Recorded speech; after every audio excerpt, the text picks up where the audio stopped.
Tractor चलते वक्त इतना बड़ा हादसा हो जाएगा ये मैंने कभी सोचा नहीं था। राम राम भाई सारा ने। तो भाई लोग, आज का मिशन सच में बहुत खतरनाक होने वाला है। मुझे सुबह सुबह एकदम अर्जेंट कॉल आया है। अगर मैं यह काम पूरा नहीं कर पाया तो आज मुझे नौकरी से हाथ धोना पड़ेगा। क्या मैं यह वीडियो खत्म होने से पहले यह काम पूरा कर पाऊंगा? काम यह है कि मुझे अपने टोचन किंग को शहर ले जाना है। मगर तुम पहले निशु भाई का यह घर देखो जो अभी बन रहा है और दिखने में कितना शानदार लग रहा है। वैसे तो इसमें अभी फर्नीचर, टाइल्स वगैरह का बहुत काम बाकी है, पर अभी इसको छोड़ो और चलो अपने टोचन किंग को लेकर शहर चलते हैं। पर यह काम जितना आसान लग रहा है उतना है नहीं, क्योंकि अपना टोचन किंग चलने लायक बचा ही नहीं है। तुम्हें याद होगा इसकी वायरिंग जल गई थी, जिसके कारण यह कभी स्टार्ट होता था कभी नहीं। इसी को रिपेयर करने के लिए हमें इसे शहर ले जाना पड़ेगा, पर हम इसे चलाकर नहीं ले जा सकते क्योंकि इसकी हालत पहले से ही खराब है, और अगर चलाकर ले गए तो कोई और नई दिक्कत आ सकती है। इसीलिए मैं अपने दोस्त का ट्रैक्टर कल शाम को ही ले आया था। मैं तुम्हें दिखाता हूँ, जिसमें हम इसको लोड करके ले जाएंगे। तो भाई देखो, उसके पास जल्दी से चलते हैं और देख सकते हो ये अपनी खड़ी है थार, और यह रहा वो ट्रैक्टर जिसमें अपना टोचन किंग लोड होकर जाएगा। उसके पीछे एक ट्रॉली है और उसके पीछे एक रैंप लगा है। मैंने यह सब रात को ही सेट कर दिया था ताकि सुबह बस इसे लोड करके ले जाना बाकी रह जाए। तो अभी जल्दी से टोचन किंग के पास चलते हैं और उसे स्टार्ट करके देखते हैं। ऑलराइट गाइस, मैं ट्रैक्टर पर बैठ चुका हूँ। अब स्टार्ट करके देखते हैं। भाई स्टार्ट हो जा प्लीज। और ये कर दिया मैंने स्टार्ट। ओ हो। ऑलराइट गाइस, ट्रैक्टर स्टार्ट हो चुका है। अब इसको उस रैंप पर चढ़ाकर ट्रॉली के अंदर लोड करते हैं। इसका बम्पर और म्यूजिक सिस्टम सिर्फ इसलिए उतारा था क्योंकि यह ट्रैक्टर स्टार्ट नहीं हो रहा था। इसकी प्रॉब्लम ढूंढने के लिए यह सब करना पड़ा। गाइस, अभी बिल्कुल धीरे धीरे ट्रैक्टर को आगे लेकर चलते हैं ताकि यह बिना किसी डेंट के ऊपर चढ़ जाए। भाई मुझे तो लगा था स्टार्ट नहीं होगा, पर स्टार्ट हो गया, वरना धक्का दिलवाकर स्टार्ट करना पड़ता। और भाई कुछ देर बाद ट्रैक्टर ऊपर चढ़ गया एकदम परफेक्टली,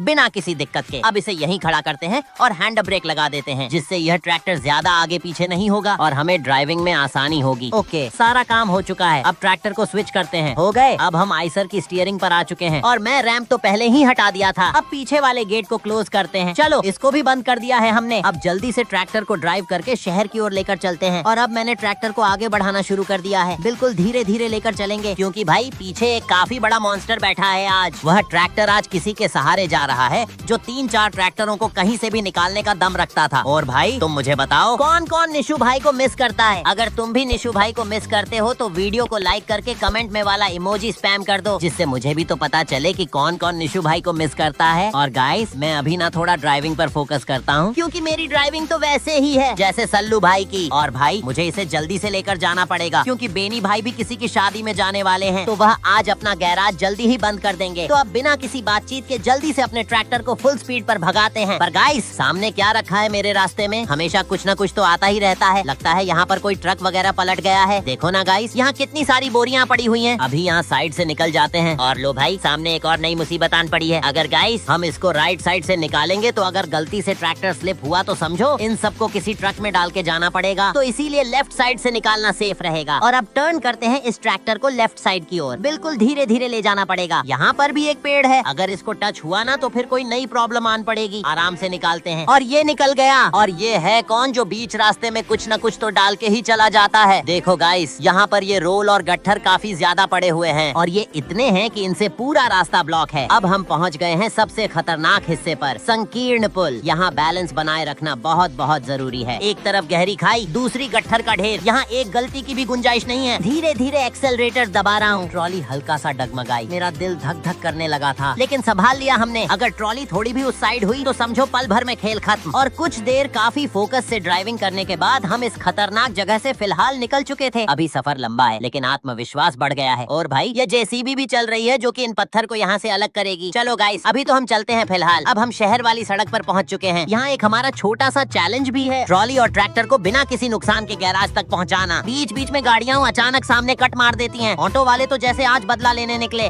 ऊपर से बड़े बड़े स्पीड ब्रेकर, जरा सा झटका भी लगा तो पीछे पड़ा ट्रैक्टर उछल सकता है। हमें इस ट्रैक्टर को बिना किसी दिक्कत के गैरेज पे लेके जाना है, जिससे इसका इलाज हो पाए और ये पहले जैसा फिर से शेर जैसा बन जाए। अभी तो इसमें बम्पर, रूफ और भी बहुत कुछ काम बाकी है। तो भाई भाई मैं मिलता हूँ आपको सीधे गैराज पर। तो ओके भाई लोग, मैं कुछ देर की लंबी ड्राइविंग के बाद फाइनली गैराज के पास आ ही गया। और ये जो सामने बड़ा सा गैराज है ना, ये उसी मोटा भाई का गैराज है। तो अभी फिलहाल चलते हैं उस गैराज के पास और इस टोचन किंग को नीचे उतारेंगे। अब इस ट्रैक्टर को टर्न करते हैं और थोड़ा आगे और ले जाते हैं। अब धीरे धीरे टर्न करके बैक ले जाते हैं। ऑलराइट गाइस, अब सही से हो गया है। अब बस हमको इसका पिछला गेट ओपन करना और ट्रैक्टर को नीचे उतारना है। अब करते हैं ट्रैक्टर को स्विच और अपना टोचन किंग स्टार्ट हो चुका है। चलो अब इसको बैक लेते हैं, स्पीड से लेते हैं जिससे कोई दिक्कत नहीं आएगी। और ये नीचे आ गया। अब इसको काफी खतरनाक तरीके से मॉडिफाई कराएंगे। इतना बढ़िया मॉडिफाई कराएंगे कि किसी ने सोची नहीं होगी। और मैंने ट्रैक्टर को इन पट्टियों पर खड़ा कर दिया है जिससे बेनी भाई को मॉडिफाई करने में कोई दिक्कत ना हो। और ये ससुर बेनी है कहाँ पे? साला कभी मिलता ही नहीं है टाइम पे। अभी भी कहीं पर घूम रहा होगा। लेकिन एक सेकंड, सामने से कुछ सुनाई दे रहा है। वहाँ पर कोई है लगता है। चल के देखते हैं। बेनी, तूने कुछ सुना तो नहीं? और आज पहली बार बेनी गैराज पर मिला और मैं बेनी को सारी बातें बता देता हूँ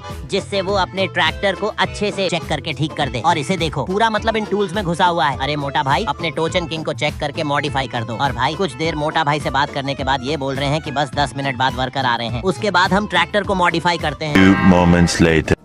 तो ओके भाई लोग, करीब 10 मिनट बाद ट्रैक्टर का काम स्टार्ट हो चुका था। इन लोगों ने थोड़ी देर में ही वायरिंग को ठीक करके ट्रैक्टर को पूरा ठीक कर दिया था। और करीब 1 घंटे बाद इन वर्कर्स ने ट्रैक्टर पर सारी चीजें काफी अच्छी तरीके से फिट कर दी थी, जैसे monster tyre, roof, music system आदि सभी चीजों को अच्छे से फिट करके ये दोबारा से चेक कर रहे थे कि कहीं कोई प्रॉब्लम तो नहीं। ऑलराइट गाइस, काफी ज्यादा समय के बाद हमारा टोचन किंग फाइनली एकदम रेडी हो चुका था। अब देखो तुम इसका लुक, क्या ही तो जबरदस्त लग रहा है। और हमने इसमें टर्बो भी इंस्टॉल करवाया है जिससे इसकी पावर डबल हो गई है। अब होगा असली कमबैक टोचन किंग का। चलो अब बेनी को पेमेंट वगैरह कर देते हैं और बेनी का शुक्रिया अदा करते हैं इतना अच्छा ट्रैक्टर मॉडिफाई करने के लिए। ए मोटा भाई, शुक्रिया यार इतना बढ़िया ट्रैक्टर मॉडिफाई करने के लिए। और मैंने ट्रैक्टर मॉडिफाई कराने के पैसे भेज दिए हैं। तो भाई अब ट्रैक्टर को लेकर निकलते हैं यहाँ से, क्योंकि गाइस हम अब ट्रैक्टर को मड मोड में ले जाकर हेरो टेस्टिंग करेंगे, जिससे हमें पता तो चलेगा कि टर्बो लगवाने के बाद क्या फर्क आया है पावर में। और सबसे खास बात, मड मोड यहीं से कुछ दूरी पर है, बस हमें हेरो का जुगाड़ करना पड़ेगा। आइडिया, सोनू भाई के फार्म हाउस से लेकर आ जाते हैं और हेरो टेस्टिंग के बाद वहीं छोड़कर आ जाएंगे। तो चलो भाई, मैं मिलता हूँ आपको सीधे मड मोड में। तो मैं यहाँ पर आ गया हूँ और भाई वो रहा अपने सामने मड से भरा हुआ खेत। अब आएगा असली मजा ट्रैक्टर चलाने का। इतनी सारी मड में हेरो चलाएंगे। अब ट्रैक्टर को खेत में उतारते हैं और उसके बाद हेरो को सेट करते हैं। अब ट्रैक्टर तो अंदर आ गया। अब हेरो की लिफ्ट डाउन करते हैं जिससे हेरो की ब्लेड नीचे जाएगी और उसके टायर ऊपर आएंगे। तो अब इससे नीचे नहीं हो रहा है। अब ट्रैक्टर को आगे बढ़ाते हैं फर्स्ट के हाई गियर में। और भाई साहब, क्या ही तो अपना टोचन किंग चल रहा है, जैसे पीछे कुछ हो ही नहीं। भाई